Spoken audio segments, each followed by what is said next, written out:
Hey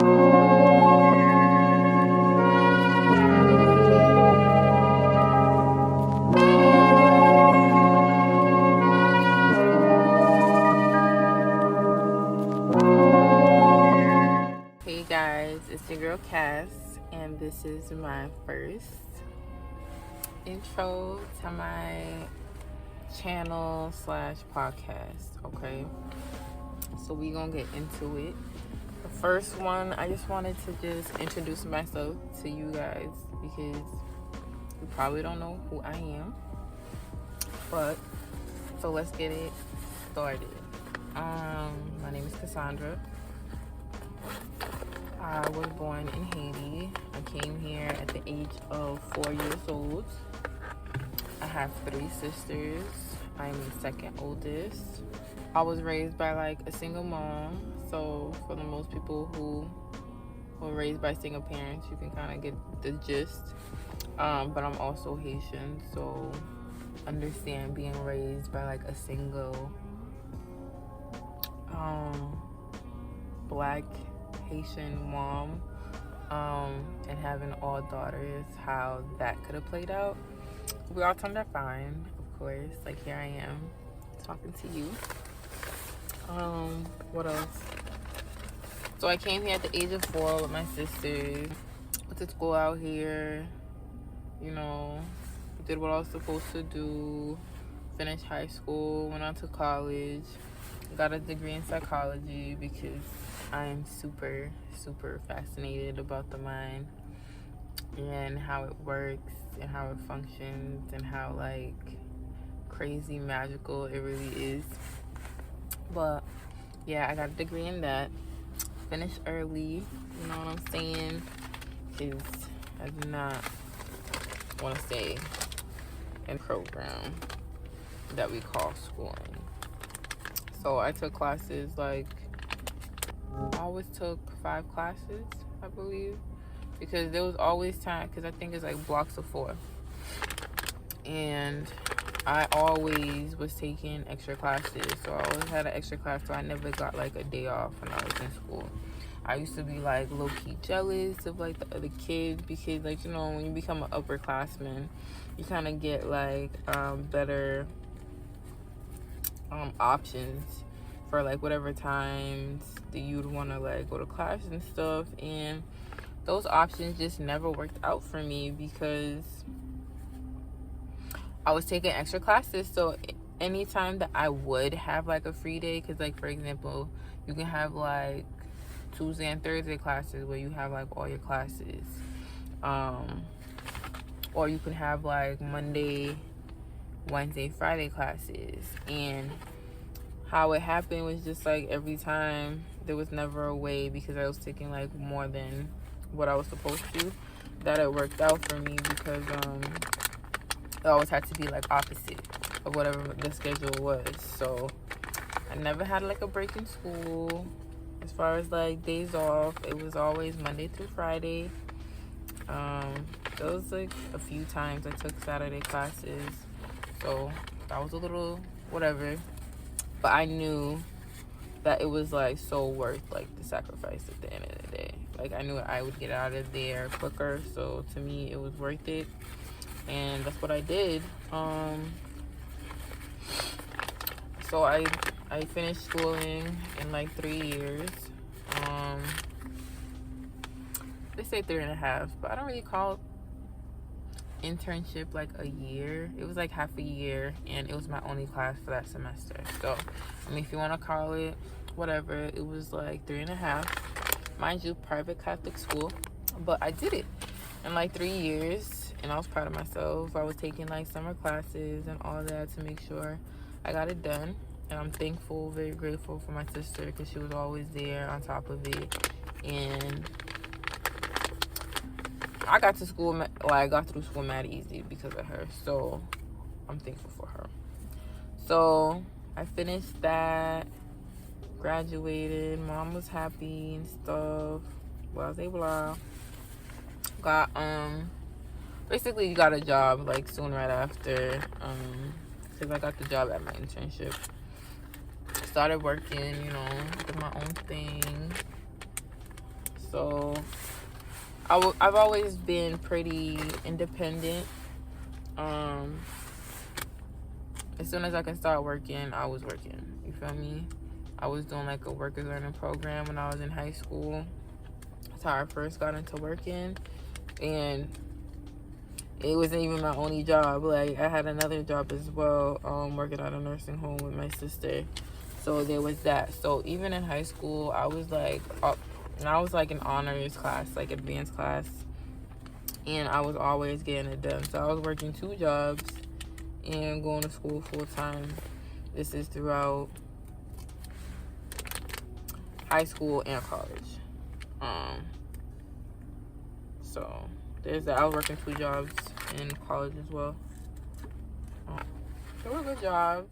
You know, you make connections, you got to know people. And so my first job out of college, I was a case manager.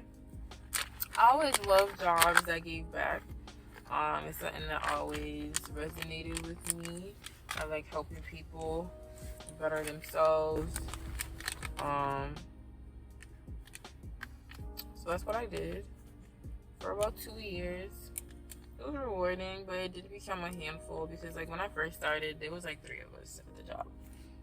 Okay, and within like a year, I was like the only case manager. Okay, I'm not gonna name no businesses or none of that. If you know, you know. If you don't, you don't. Whatever. But at the end of the day, yeah, I was like the only case manager for all of adult. I even talked to higher ups, like, hey, what's up? Y'all said this is what happened. You're gonna get another person. Never did. Like, y'all think that's cool for real? Like, that's not okay for real. And so I got to a point where I was like fed up. So I started working at my sister's job, which was better paying anyways, and it was only like 2 minutes from like my other job, and still in the same area where I live, so it worked out perfectly. So there, I was a PCA skills trainer. That was an okay job too. Like, I was chilling, but it became one of those things where, like, it's not a hard job. It really isn't. But it's one of those things where it's just like, it's really tedious and there's a lot of like paperwork aspects. And we're talking about, for me, I spoke another language. So, and where I live,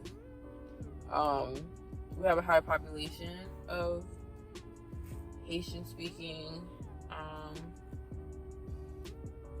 people. And so, because we have a lot of immigrants, I feel like I've always said it, like, I feel like Haitians make 3 stops to 3 different states, right? And it's Florida, Massachusetts, and New York, honestly. So I was needed, and certain people was needed depending on like their language capacity. So mine was pretty high compared to like most people at certain times, and so that was a little bit frustrating having to deal with that. But it was still like a pretty easy job. It's just like things changed, a lot of things started happening, and then it's just like, okay, you're adding kind of like more things to my job, but I'm like still getting paid the same, you know? So at that point, I started to look for another job, and there was like issues with management too. So it's just like a whole bunch of things was going on. A lot of changes, management leaving, or issues with management. So I started looking for other jobs. So I'm just like, and plus everybody started leaving. Like the supervisor that I loved left. The other supervisor that I loved even more after her left. And then it just became a whole bunch of like randoms, and like it just didn't become fun anymore. Don't get me wrong, I miss my work wife. She was the best. We had a great relationship. I had a great relationship with a lot of people that were there. That is something I do take away with me. Like, I've met great people along like my careers, like beautiful, great people that a few of them I still communicate. Like, you know, we have each other's social media, so it's like, you know, the best way you can, because like people do grow up, like people have their own lives at the end of the day. We're not expecting um you to just be like, okay, if I don't see you as much anyway, like every day, or you're not part of like my interactions, obviously you're gonna like low key grow apart, or just not be on the same wave you used to anymore. And so after that, so I was a case manager, then I was a PC skills trainer. It was different because I always thought that growing up, like, I loved children. Love. They're like the best people ever made. They're just so impressionable, so in tune, so just everything and innocent. And so I always thought I would work with kids. I actually wanted to be a child psychologist, but after like going through undergrad and like really processing it, I'm just like, do I really want to go to grad school? And then because for psychology, you really have to have like your PhD to really be like money making. So that's something I had to like think about. And I'm just like, do I really want to do that? Like, school is like, which we're gonna talk about. I don't know if it's gonna be the next episode or the episode after that, but we definitely gonna talk about schooling, about that system. Because if I knew a lot of the things I knew now, there's just a lot of things I would have done differently, and that's like on everything. So, but everything happens for a reason, right? So, I digress. I do that a lot. I'll go on tangents, guys. So, but it was great getting to know those people. But then I became, so I was a case manager, then a PCA skills trainer, and then I became a life insurance agent. So this was like my first job, like really understanding what is entrepreneurship, because people may not think about it, but a life insurance agent, you're an entrepreneur. It's not like you get a job where like they already have like an insurance plan for you, or have a system where things are like you're getting paid for mileage now. Like, no, it's like a tax deductible. Everything that you're spending is like a tax deductible.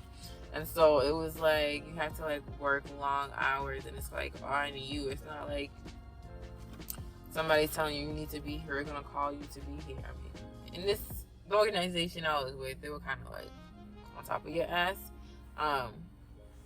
But it's just like, if this is supposed to be my business, I'm gonna run it the way I want to. Don't get me wrong, they're probably just trying to help, give you structure, but I'm just like, okay, but this is my business, so I'm gonna run it when and how I want to.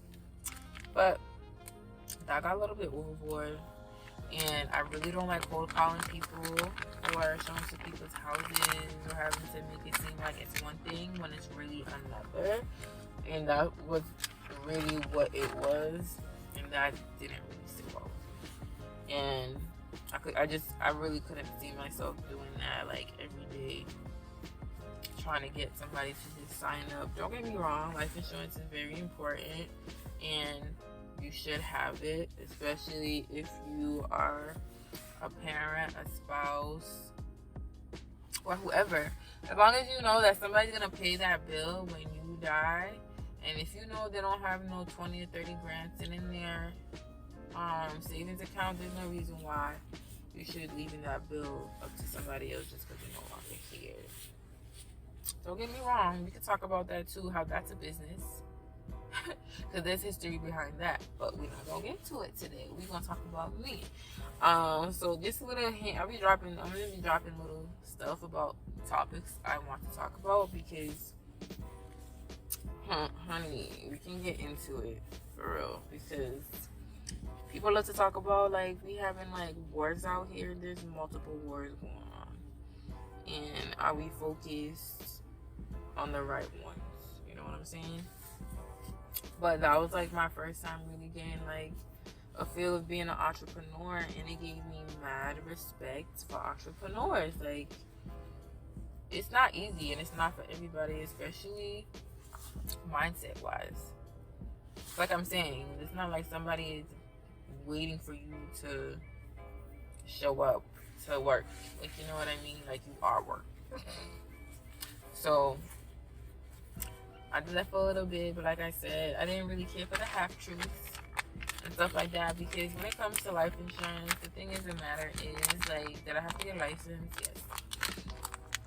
Take a test and everything, learn some stuff. At the end of the day, when I'm sitting in front of you trying to get you to collect, not collect, but pay for life insurance and get a policy, am I telling you all the right details? Because I know they wanted to use me for my language capacity again, and there was just some stuff, like, you know, in the beginning you don't really know what you're doing, but you know, it's just like you start a new job and the first day you don't really know everything, but you keep showing up, so eventually you start to gain like a lot of information to the point where, you know, you're in there for a few months and you pretty much got the gist down, or you just learned enough to know this ain't right or this ain't for you. Because at the end of the day, I'm not going to use my people to try to just come up. Like I said, do I feel like people, they should get life insurance? Yeah, but there were some people who deadass couldn't afford it. Like, should you be better at money management? Probably, but you know what I mean? My thing is, if I'm going to tell you something, I want it to be the truth, the whole truth. You know what I mean? Not no half truth, just for you to find out later, like, oh, this is not what it really was. And in hindsight, that's what I was seeing that was being done from the higher ups, who are telling me, oh, just say this, but really saying it's this policy, but really it's not that policy. It's just convertible to that policy, which I didn't really like. Which you probably guys don't even know what I'm talking about, but if you know about life insurance, then you know what I'm talking about. Because there's whole life, there's term, and there's like convertible, which is term convertible to whole life. So there's that. But I did that. I said when I started that I was gonna give myself 3 months. That's exactly what I did. Because, like I said, I'm not door knocking. I'm not calling you over and over. I'm just not. I don't want to. How about that? I don't want to. So I didn't.